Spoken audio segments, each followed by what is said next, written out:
ఒకానొక సమయములో సృష్టి ఆరంభించబడిన వేళ అప్పటికి 5 ముఖాలతో అలరారే అబ్జాసనుడు విష్ణువు దగ్గరికి వచ్చాడు. అబ్జాసనుడు అనగా అబ్జము అనగా తామర పువ్వు, ఆసనుడు అనగా కూర్చుని ఉన్నవాడు, అంటే తామర పువ్వులో కూర్చుని ఉన్నవాడు ఆయన బ్రహ్మదేవుడు.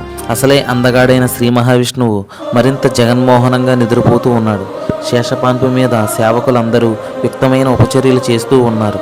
తాను మొదలుపెట్టిన సృష్టి నిరాంటకంగా సాగుతున్న సూచన వలన కాస్తంత అహంకారంతో ఉన్నాడు బ్రహ్మదేవుడు. అహం పుట్టడం ఆలస్యం, ఆక్రమించేస్తుంది శివమాయ. అదే జరిగింది బ్రహ్మకి.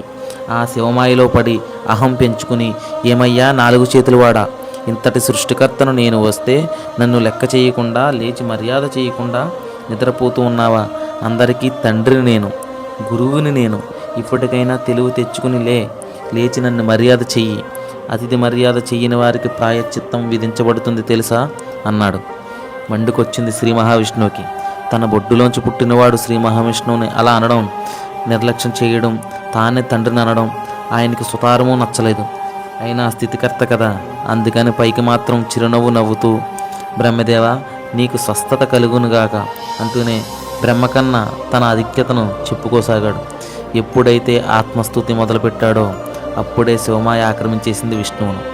బ్రహ్మ విష్ణువులిద్దరూ కూడా శివమాయలో మునిగిపోయారు.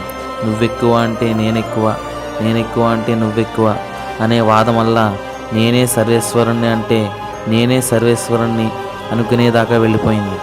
మాట పెరిగింది, చివరికి యుద్ధంగా పరిణమించింది. ఈ యుద్ధంలో ఏం జరిగిందో తర్వాత పాటలో తెలుసుకుందాం. మన అకౌంట్ని ఫాలో చేసి ఓం నమః శివాయ అని కామెంట్ చేయండి.